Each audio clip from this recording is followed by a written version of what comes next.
Welcome to the Tracking Connections podcast, and thanks for listening. We feature voices from around the world sharing stories of working intentionally with deep nature connection in ways that transform lives, families, projects, and communities.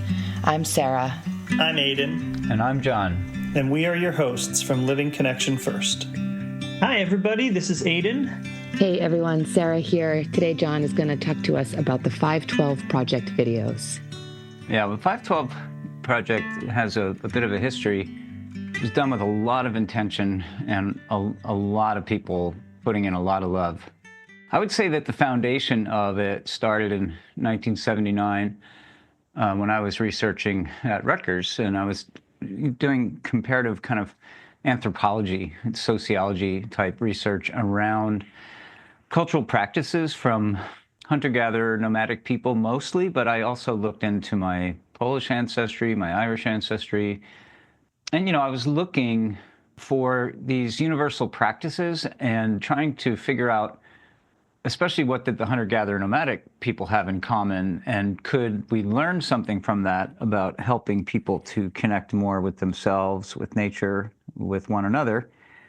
And in the, traditional regenerative cultures that I studied, they were also looking at, connecting to ancestors, becoming aware that we'll be future ancestors, and therefore thinking about future generations. And I often found that it went beyond, future generations of people, because, people were making the connection that, well, no, it's also the future generations of all life.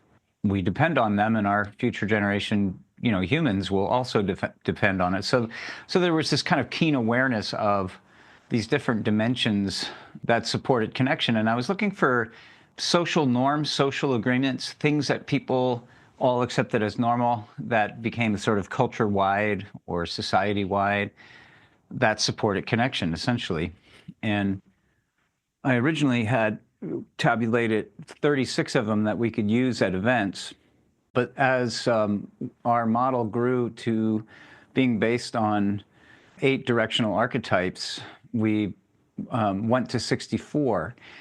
And it wasn't that we added more from the 36. It was that I had tabulated hundreds of them, and some of them were kind of only practiced here and there in different cultures. I was looking for the ones that were showing up consistently on, multiple continents, essentially. In a way, what I was tracking was if everybody in the world was practicing this at one time, maybe before modernization, but if everyone was practicing this, is it a sign of something that, A, we all have in common that can bring more unity amongst people? B, is it a reflection of our ancient nervous system? Is it a reflection of our collective ancestors? That maybe it's something that we all had in common at one point because we were all one people. And I just thought this could help. If I'm going to be teaching, nature connection to children, or actually engaging in facilitating nature connection with children, are there things that the community, the staff community, the volunteers, the families around the programs could begin to implement that would add more dimensions of connection? And the answer was yes. I mean, we started that in 1983. I was joined by an elder named Ingwe, who himself had grown up with San Bushmen and Akamba people in East Africa. He was of British descent, but he was adopted by the Akamba tribe and spent an enormous amount of time as a child with the San Bushmen. So he was very familiar with all of this, and he completely agreed that these would be wonderful things to add, to our program design. Yeah, the results were immediate and very, very effective, and we built some really wonderful relationships around you, Aiden, when you were young, with these very cultural elements, So I was originally I was working with Ellen Haas and Evan McGowan on Coyote's Guide to Connecting with Nature, and we wanted to put a chapter in on the cultural elements that were most commonly used, and these became the 64 cultural elements. And Coyote's Guide was already full. There was too much information, and if we added this, it almost felt like we were going to double the size of the book. So we decided, well, let's, after we're done with Coyote's Guide and it's out there, let's do Coyote's Guide Part 2 kind of thing, and then we'll bring the cultural elements. And everybody kept asking, when are you going to do the cultural elements? You know, because we were teaching them at Art of Mentorings around the world, and people were thrilled to realize that we were applying these 64 cultural elements at these 7-day events, and nobody even noticed we were doing it. You know, because they're so easy to work with. You can even, you know, as people are signing in and registering for the event, you can, you know, have them draw a piece of paper out of a basket, which we always did, which told them, you know, what directional society they were part of, you know, which of the 8 archetypal energies are they representing, and what working group are they in. And then we could actually distribute cultural elements out to these people who were just participants, and everyone loved saying yes and offering their best interpretation of how to apply that cultural element. So, you know, it was distributed throughout the whole camp. And of course, the staff were working with some of them, and volunteers and elders, and, you know, there was all different people holding different parts of that. But it made those events so incredibly connective and utterly transforming for people. So we really, really wanted to publish them, and we never got to. And in 2016, I was starting to feel like, I think we should just, you know, my good friend Kalen Kennett, who is one of those video producers, filmmakers, who, when he's behind the camera and he's working with me, I don't feel him. He's almost like he's practicing invisibility in nature. You know, he's just got this really low-key presence, and it makes it really easy to feel safe with him. So I really liked working with him, and I had worked with him on a few projects prior to this. And I contacted him. I said, what do you think about, let's do 8 live audience events with 8 different Art of Mentoring communities, you know, on the West Coast. And he would drive his RV rig, which was set up as a mobile video studio, and he would meet us at locations. And my son Aiden would join, and he would provide music and facilitation. And, you know, we went to 8 locations. And it was the request that I made of the people who were going to host the audience event. The request I made was, can you invite people who are really curious about cultural elements, who really appreciate them, and who would want to be in an audience like this? You know, like, I didn't want to talk to a cold audience. I wanted people who already had an affinity, who had experienced this, and who wanted to know more, and who wanted to support this project. And that was one of the funnest things I think I've ever done. Aiden, you know, what's your memory of that? Where did we go when we filmed these? Well, first of all, I agree that was some of the most fun I have ever had, getting a chance to be part of producing these. There just really was something so great about connecting around these elements, and the community's kind of building and rallying around them. So let's see, we had events. We had one down in Topanga Canyon. We had one in San Luis Obispo. We had one in Los Altos at Hidden Villa in the Bay Area. We had one in the East Bay in Oakland. We had one up in Marin County. We had one in Sacramento. We went all the way up to Salt Spring Island in Victoria, British Columbia, or near Victoria, British Columbia.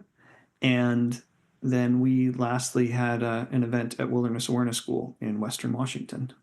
And yeah, it was really amazing to see how the communities rallied around the work we were doing. That was really, really fun. Another thing that I've heard from people is that it's accessible in a different way. As you know, our focus is highly on nature connection, right? And this would be the cultural elements represent more of the people connection side of things. And so for an audience that maybe doesn't know that they're longing for nature connection, we've had the feedback that it's really accessible for a wide audience, because it's the history is so interesting. The stories are so good. And where, you know, a lot of people these days maybe don't resonate with the thought of nature connection, the cultural elements, right? The way that we connect with other people can be catchy for those folks. And I'm curious, John, you know, you spoke briefly about the inspiration for the videos. And I just wonder if you would say a little bit more about the need, right? What was the need that emerged for you that caused you to go on this research path? And you did say also that you saw changes happening for people. But I wonder if you would just divulge a little bit more on the impact that the cultural elements have, not only in communities and with individuals, as human to human, but how does it also impact the depth of nature connection experiences? Yeah, that's a really important question. That definitely shaped my thinking because, my research at college started like when I was 19 in 1979. I knew I wanted to found some kind of a program in my community in New Jersey, Monmouth County, where I could do for the young people of my county what was done for me as a boy, you know. And that was because of my mentoring with my grandmothers, but also Tom Brown, who took it to a much, much deeper level. And, I'm like, okay, well, I want to be able to do for others what these lovely people in my life had done for me. And, what Tom was continuing to do with me. I was mentored by him for 53 years, not continuously every day, but, stayed in touch with him. And especially in the last 3 years of his life, really, we connected a lot about looking back over, 50 years. And I kept thinking, well, I want this to be the most connective experience possible. I want it to be really fun. I want it to be really deep. I want people to, feel seen and heard and understood, and, that they could really flower into the best version of themselves, and how can we support that in many dimensions? And the reason I wanted to do this was because I grew up in a suburban community, sort of a bedroom of New York City on the edge of wild land. So I had sort of two worlds. I had the wilderness around me, if you will. I had the wilderness of the Pine Barrens, but then I also had my suburban life. And I found, honestly, I don't think it was intentional, but I found that a lot of the interactions with people in my upbringing, my friends, my peers, some members of my family, not all, that it was kind of disconnected and really kind of jarring. And then I'd have these amazing connective experiences with my grandmothers, my great aunt, my uncles, then with Tom.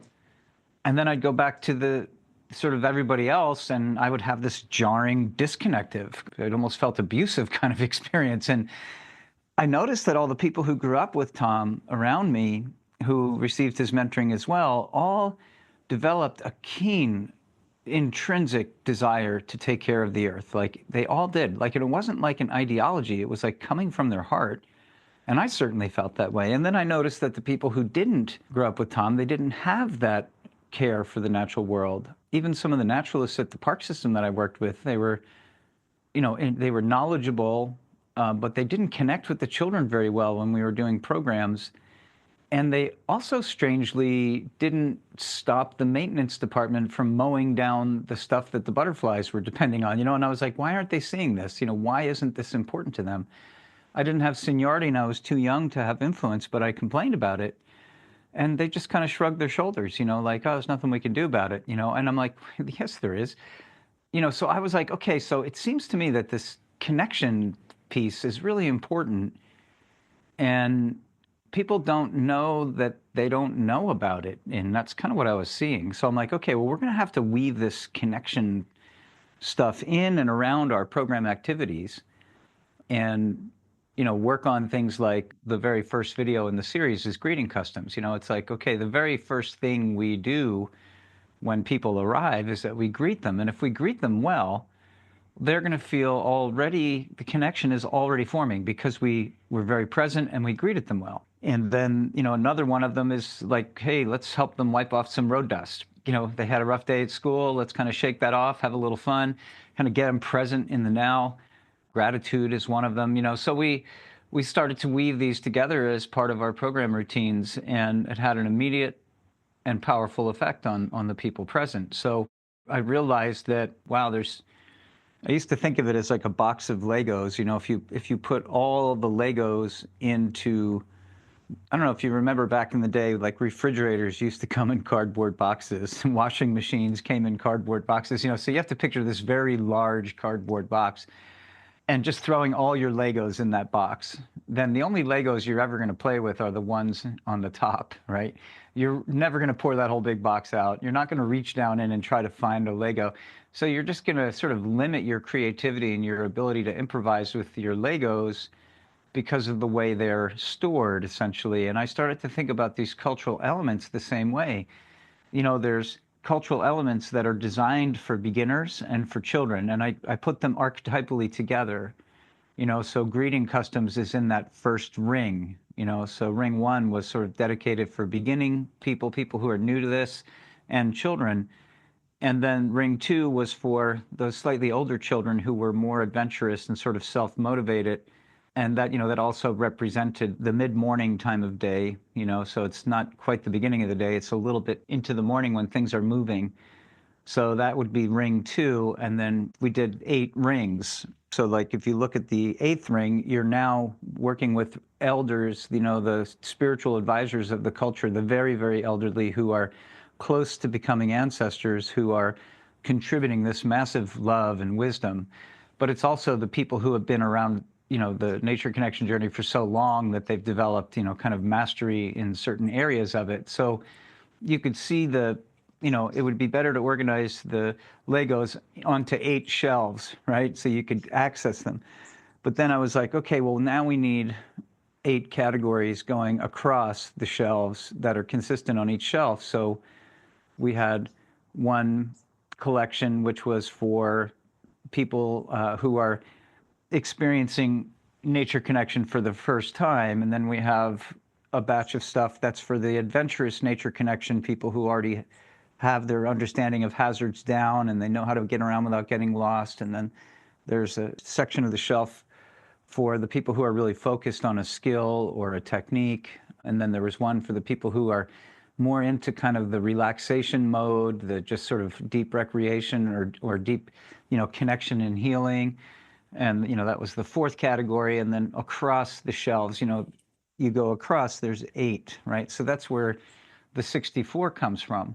But the 512, the name of it, references the fact that each of those 8 categories on the 8 shelves is divided into 8 segments based on the same archetypes, based on learning style, based on particular personal preference of how you like to approach your learning journey or your experience journey. And so 8 times 8 times 8 came up with what we call the 512 map.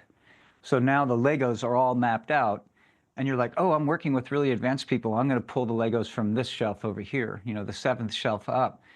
I'm going to be working with children this weekend. I'm going to make sure I front load cultural elements from, shelves 1 and 2. So I had to organize it like that so people wouldn't kind of get stuck in a rut. They might just get used to using 3 or 4 cultural elements as go-tos and then forget that there was all these other tools that they had that could really enhance and spice up and provide variety and excitement for their programs. And so technically the 512 project is based on just one of those learning styles, those strands, those approaches. And it's the strand of social agreement, like what do we do together as people? What do we do to recognize what was passed down to us from ancestors and wisdom keepers before us that we can incorporate now to pass for the future generations? So that's what we call the 6th strand or the northwest strand in the northern hemisphere. But it covers all of the 8 rings, and it covers all of the 8 big categories, which we call petals or sometimes shields. That's where 8 shields got its name. But our goal was to, let's just focus on cultural elements, things that are kind of social agreements that we all create as ways of being together. Like let's be really conscious of greeting and let's really work on that so we don't leave people in the parking lot feeling like they're not welcome. Let's make sure we make space for wiping off road dust, that kind of a thing. So gosh, like my favorite art of mentorings was when we knew that we had all 8 rings, all 64 cultural elements and all of the petals of categories of activities covered at an event, and proved again and again and again that, these cultural elements are indeed speaking to our ancient nervous system, and people are being moved below their level of thought. It's just goes straight to their vagus nerve, goes straight to their mirror neurons. And it just really amps up that sense of personal safety. I feel seen, I feel heard and understood. I feel like my contribution is being valued. I feel like I belong. And I think people hate it when the event ended on Saturday because the kids would get so mad that you finally figured it out, Mom and Dad, and you brought us to really nice people doing the things that we love, and now we have to go home.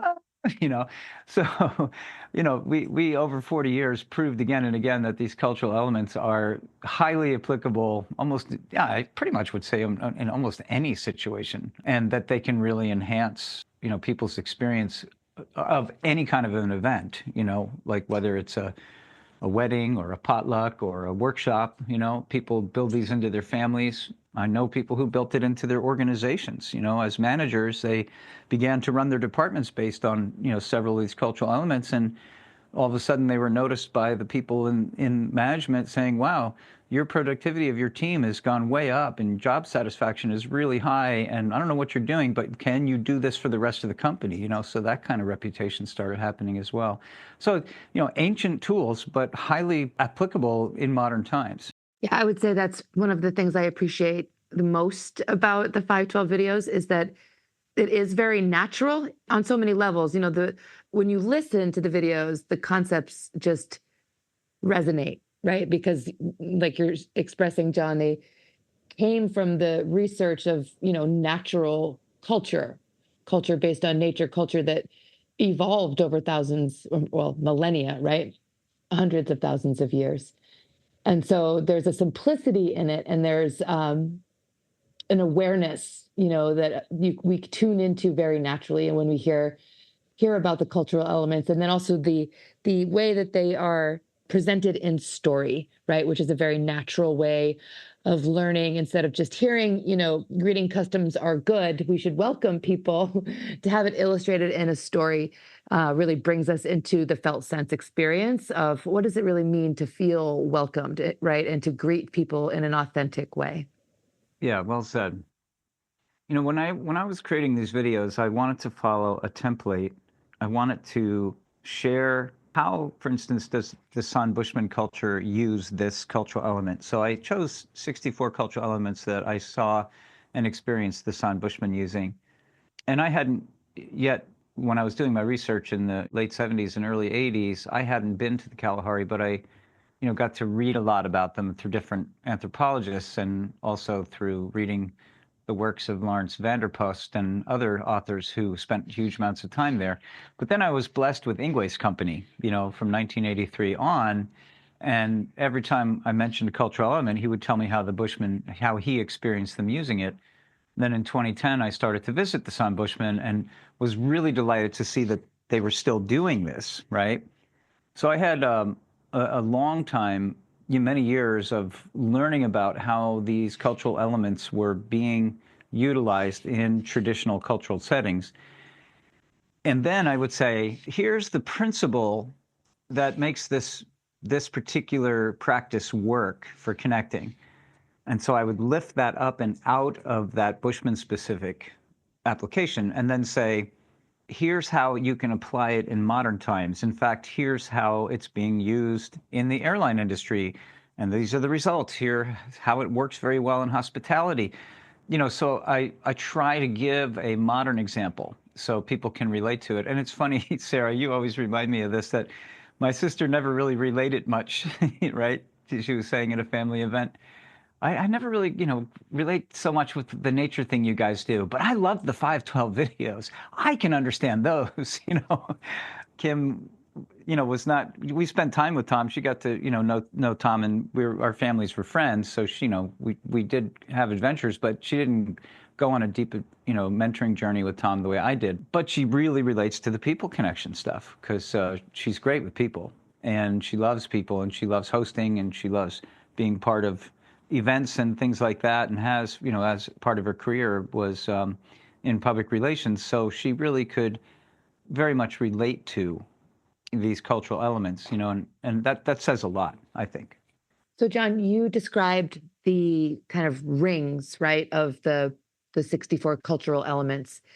And I was just curious because my sense when I look at all the different topics of each, title of the 64 videos, I get drawn to particular places. And it's definitely not linear, right? Like that first ring, you kind of named it as beginner or child.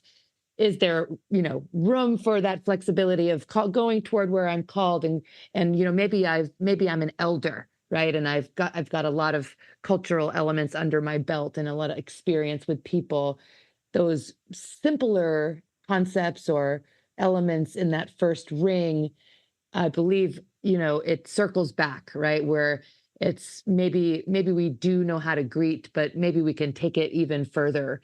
And maybe, we can greet people into a particular realm of life, but maybe we didn't consider how do we greet people like to take them on a journey, on a learning journey versus like coming over for dinner. I think you've heard Elder Randy Walker speak about this, right? No matter how many times you work with these cultural elements, they just keep getting deeper over time. It's not like you ever feel like you master them. And of course, every situation, every setting draws out a different aspect of it, kind of.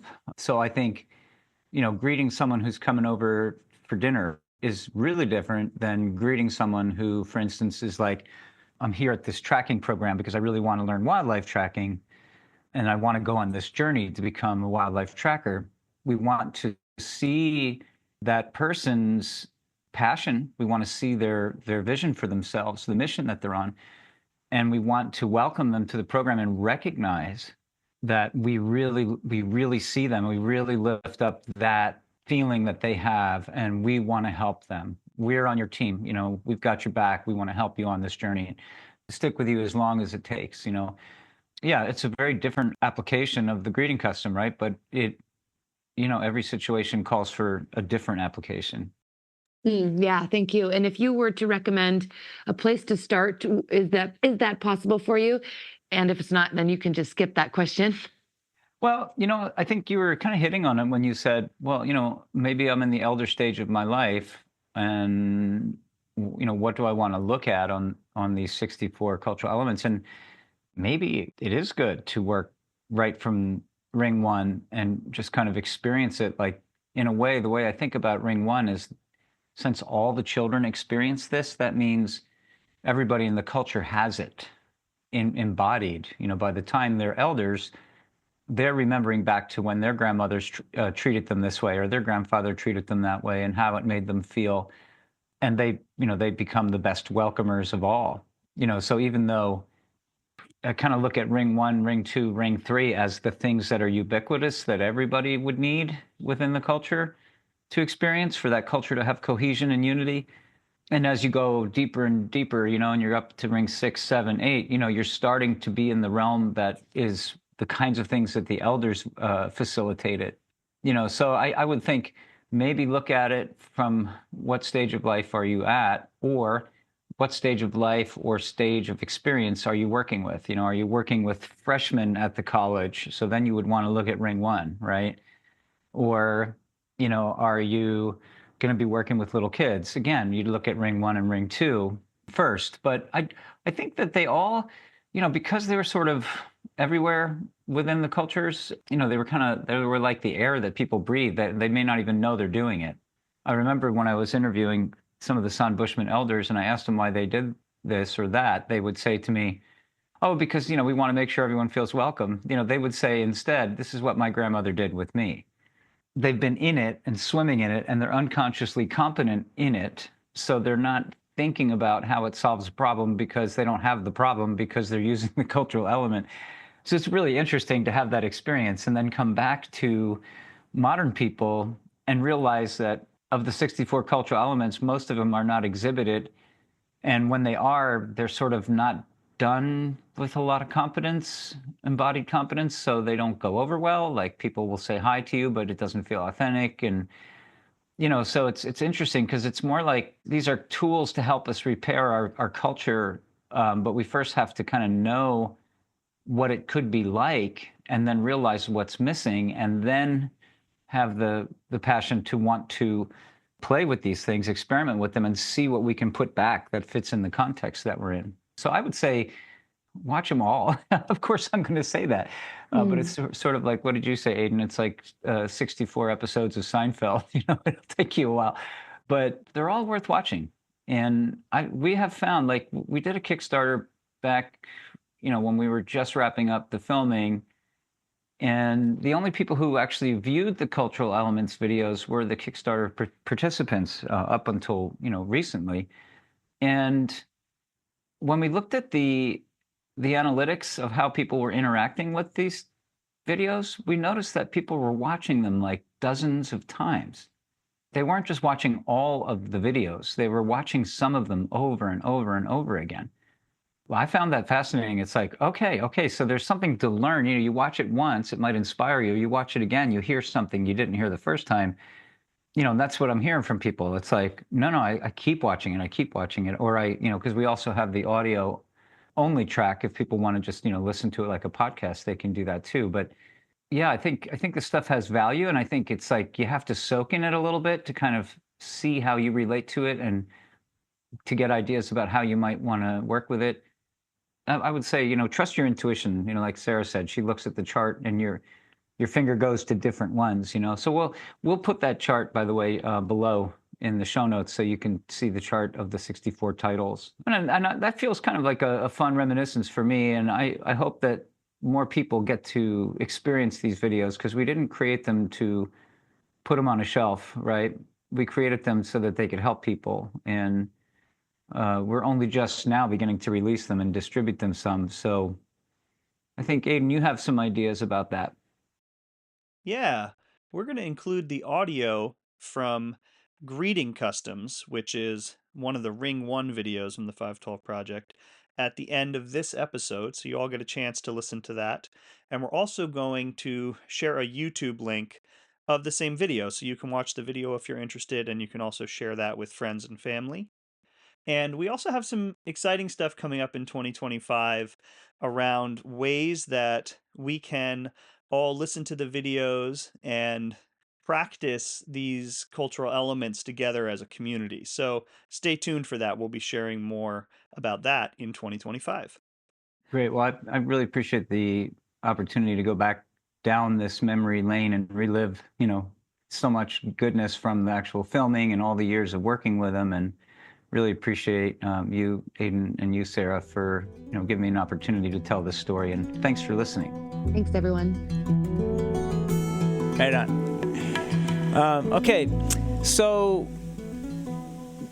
this particular element that we're talking about now is a cultural element, which is the most welcoming of all welcoming elements, because this Ring 1 experience is about welcoming. And this is literally called the welcoming custom, or the greeting custom.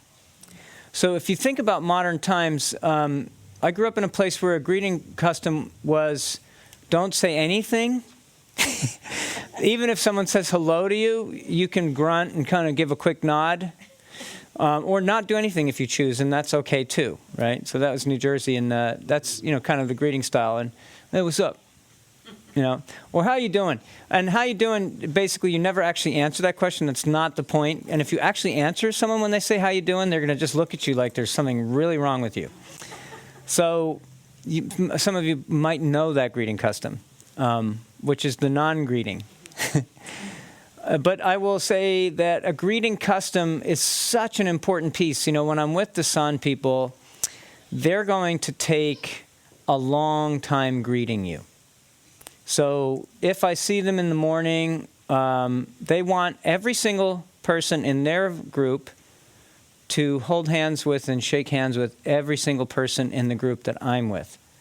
And the way they do it in the community that I'm visiting, some Bushmen will put a hand under an elbow. These guys put a hand right about in the crux of the elbow, and they take your hand so gently in their hand. You know that whole thing about a firm handshake? They don't have a firm handshake. They hold you and meet you in the way that you want to meet them. So you actually feel them listening to your grip with their grip. They're very conscious of what their hand is doing in your hand.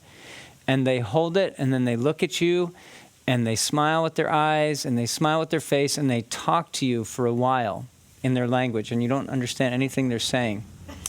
And they actually expect that you're going to do the same in return. So you just speak to them in your language, and you're essentially, the kinds of things that they're saying to you are, it's really good to see you. It's been a long time since we've seen you. We're really happy you've come. We're really happy that you brought your friends. We've missed you terribly. They often gesture to the sky, talking about the sound of airplanes flying over, and every time they hear an airplane, they think it's us, and that they're really hoping that it's us, but it isn't, and we're really sad. But so we're really thankful you've come, and they'll hold you and do this for a little while. So it might take 2 or 3 minutes per Bushman to get through this. And if there's 35 of them, this goes on for a while. I'm serious, this is what we do before we get started. And then once that's done, then they want to sit in a circle with us. And then they want to hear from each person now in a circle. What's your name? Where are you from? Tell us something about your journey or your story. And then we all go around. And then every Bushman does the same thing. So we intermingle and we do this thing. So now we've spent essentially 2 hours greeting each other on the first morning when we see them. 2 hours. And then that's all that we have time for. And then we're really tired from that. And then everyone goes and has lunch, and then it gets really hot, and then everyone takes a nap because it's too hot to do anything. And we get back together around 4:30 in the afternoon, having not seen each other for a full, 3 hours. They have to greet you all over again. The only thing that's not going to happen now, they're not going to do that thing where we have to sit and tell a story to each other. So, that's going to save a good hour now. But we are going to spend another 25, 35, 45 minutes greeting each other again, as if we're just seeing each other for the first time. And the more I get to know them, the more I realize that whenever they come together as a group, they spend a lot of time greeting each other. And they make sure that every person has been properly welcomed and greeted by every person. And the little children who are really too young and too shy to be involved, they're waiting their turn, And when you come by, they're kind of like turning away from you, but they're looking at you out of the corner of their eye. And then you might get one of these. And they'll reach up and they'll touch your hand for a second, and then they'll go, pull the hand back down. But even the young ones are doing it, So the little ones, they don't expect them to. But there's a certain point at which a child starts to realize, wow, I should be part of this. And then they don't actually kind of force them to do it. So greeting customs are really important. And, we think about, modern times, we don't really have time for greeting customs. We got agendas, we got work to do, we got projects to complete. So in modern times, we sort of dispense with the greeting thing altogether. And in so doing, we unconsciously shock each other into a sense of non-safety. So we're actually working against ourselves. And I was working with a McKinsey consultant for a number of years who was helping us with our strategic development plan, Peter Schlenska, and he basically was critical of the fact that we took so long at our meetings to do this thing that we did, and he would say, wait a minute. He said, if your meeting is going to start at 9:30, don't tell me it starts at 9, because I get here at 10 minutes to 9 so that I can be here on time for the meeting to start promptly at 9. And I said, but you told us we're supposed to use our model to run our business. And he said, yes, I did say that. That's what you're supposed to do. And I said, well, that's what we're doing. Oh, nonsense. You're just disorganized. And I said, no, we're not disorganized. He says, well, I waited for 45 minutes for this meeting to start today. Right? So I'm going to come next time 45 minutes later than you tell me, if that's what's going to happen here. I said, but hold on. You told me we have to use our model to run our business if we're going to teach it in the world. He said, yes. I said, well, greeting customs is part of our model. And we learned about greeting customs, not just from the San people, but from a lot of different cultures and the common elements of a greeting custom. You want to know what they are? Because this is what it's about. The first thing you do is you have a period of visiting. So people show up at the appointed place, roughly at the appointed time, and they visit with each other for a while. They talk to each other in the parking lot. There's always a snack table, a place to get water, people welcoming you, showing you around, doing stuff, and then people just drop in and have little conversations, and that can go on for a while. And I said, and we were told by the elders we worked with the Tree of Peace Society, the Haudenosaunee people, Jake Swamp and his wife Judy, well, that visiting is really important. They call that phase wiping off the road dust. Okay, because you basically need to talk about how stressful it was to get here, or what you had to go through in order to arrive, or the problem, there's nobody room in the parking lot, and oh my God, when I left to do this and that, and people have the instinct to do that. Do you notice that? People have the instinct to tell the story of the road. And actually, that's an important thing for us to recognize. Let people do that. Let it come out, because it's a form of processing that allows them to be present enough to actually begin connecting. So wiping off the road dust is that first part. And then the second part is when, the people come in, they're shown where they can relieve themselves and get their needs met.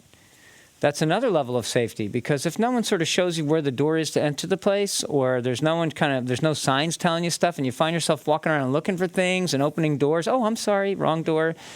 That's kind of awkward, right?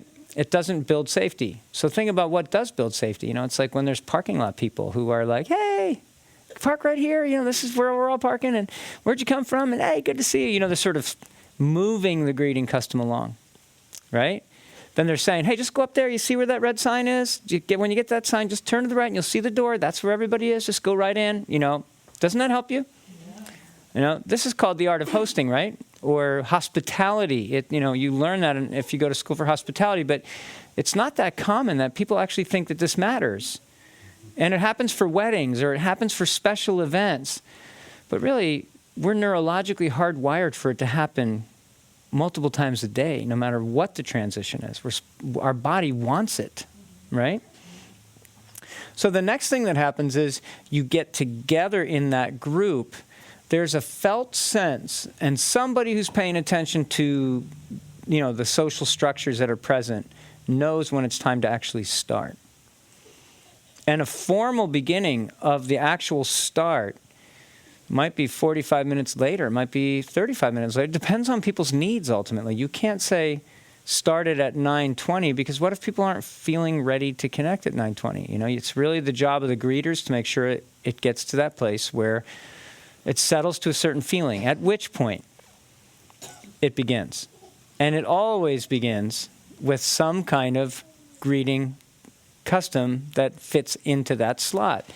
With the Haudenosaunee, what we learned, what they call the words before all else, is the Thanksgiving words.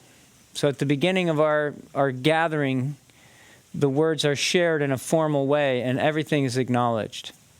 And that's how they start. The same thing is true in most cultures. There's some kind of formal acknowledgement and gratitude thing that happens in the beginning. And then everyone feels seen, feels safe. They're like, okay, I'm here, I'm ready. So finally, Peter realized 6 months into working with us, he congratulated us because he said that it took us a while to get going.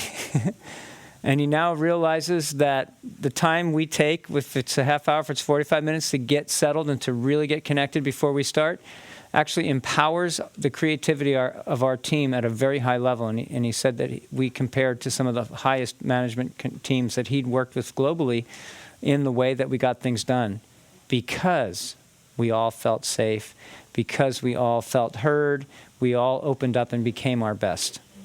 Right? So this stuff is not even at odds with modern needs. It actually really helps us, And yeah, if we only have 30 minutes to be with a group of people, then you have to compress the greeting custom a little bit in modern times. There are ways to compromise this, right? I know, I only got 30 minutes with this team, but I am going to take 5 minutes to greet in gratitude, because that 5 minutes is well spent. When I first started looking at cultural elements, I was really wondering, what is the value of this cultural element thing? Because if really what I'm trying to do is connect people to nature, then why the greeting custom, But the thing that I couldn't ignore was that the Bushmen were doing this greeting custom thing. All the people that I saw on my top 10 list of who was most connected, they all practiced elaborate greeting customs. So I went to this high school, Christian Brothers Academy, which was my first project. And I was working with these high school sophomores in an after-school program. And Ingwe and I had spoken about it, and he was the co-founder of this project back in 1983. And I said, Ingwe, this greeting custom thing, we need to build it into the after-school program at Christian Brothers. And he said, yep. He said, the Akamba had a great greeting custom. The Bushmen had a great greeting custom. I think that's a good idea. So we looked at at the elements of a greeting custom that I just shared with you. And I just presented them to these high school sophomores. And I said, can you guys come up with a greeting custom that takes about 5 minutes that we'll do every Tuesday when we meet, first thing when we gather? And it has to achieve these things. You know, it has to make you feel present. It has to make you feel safe. It has to make you feel grateful. What do you want to do with that? And then we'll go into whatever we're going to do for the day in this after-school program, which was a wilderness awareness school program. Well, they came up with these elements. They said, well, what we should do is sit in a circle so, you know, because they've been in classrooms all day, so they don't like the hierarchy and the feeling of the teacher-student thing. They wanted that not to be there. Even if I was coming to teach, they wanted me to be in the circle with them so that we were all equal. They wanted basically everyone to take turns saying hello, something they were grateful for from the day, something they really enjoyed from their day, and maybe something that was really challenging for them for the day. And that they all agreed that they would really be present to hear each other's stories. So they wouldn't be thinking about what they were going to say while that person ahead of them was talking. They would try to be as present as possible. Okay, so at first I didn't understand why this would benefit the nature connection journey for them. But a few months into it one day, I was sitting, listening to the greeting custom happening, and I had my eyes closed and my head down, and it got to be Ken's turn. He was 15 years old. He was number one in his class. And he said, he didn't talk for a minute. Like, so I was listening to voices, one right after the other. It got to Ken, and Ken didn't say anything. And there was this pause. And before I looked up and opened my eyes to see what was happening, tears started flowing from my eyes. But I didn't hear anything from him yet. But when I opened my eyes and looked at him, don't you know, his eyes are all red and there's tears coming down his cheeks. And I'm looking around the circle, and several boys, this is a sophomore, all-boys Catholic high school, super competitive in sports. This is New Jersey. This is not an open, warm, touchy-feeling community, okay? This is a very, you got to suck it up and show you're a man kind of place, okay? But there's several young men that have tears coming down their cheeks. Ken hasn't even spoken yet. I just want you to note that, for starters. Then what happens is Ken begins to speak, kind of swallows his tears, and he says, I come from one of the best families, I'm told. I go to one of the best schools in the state and maybe the country. I might be the best student in my class because he was number one, right? And he's talking about all the best things. He says, but you're the only people who see me for who I really am. You're the only ones who let me be me. And I love you all so much. I will forever be dedicated to this work that we're doing here. This is my favorite activity. This is the thing I'm going to give my life to. And today he's an environmental lawyer, by the way. And he's in his 40s, and he's very successful. And then I got it. Because that boy was so connected to this group of kids, so connected to the experience that he gave himself fully to it. Is there anything that you wouldn't accomplish at a much higher level if you gave yourself fully to it? Right? He was literally in love with the experience. And that was the result of the greeting custom. You know, nowhere else in his day did anyone greet him. No one else in his day gave him the space to say what was on his heart. And it was only through repetition, week after week, for 5-10 minutes, to take the time to do this greeting custom, did he even tap into that part of himself to even be able to express it. But I also want to point out something to you, and that is that the tears were flowing before the words came out, and they weren't because of what we heard him say. There was a field in the room that was energetic that you would have to say is related to the connection thing, right? Because connection modeling follows its own rules. It follows rules of connection, not rules of cognition or rules of philosophy or ideology. connection has a field. It's an electrical field in the room. And the greeting custom is a way to mark the beginning of a container based on that. Okay. Greeting customs can be used in modern times in any setting, even if you have limited time. And I encourage you to work on that and see how you can improve that in your life, in your everyday life. Thanks for listening to Tracking Connections. If you enjoy this podcast, it would mean a lot to us if you would take a minute to follow or subscribe. Following the podcast helps us, and it helps you, because you'll never miss an episode. We'd also love for you to give us a 5-star rating and review, and share an episode with a friend. To learn more about our current offerings, visit livingconnectionfirst.net. We'll see you next time.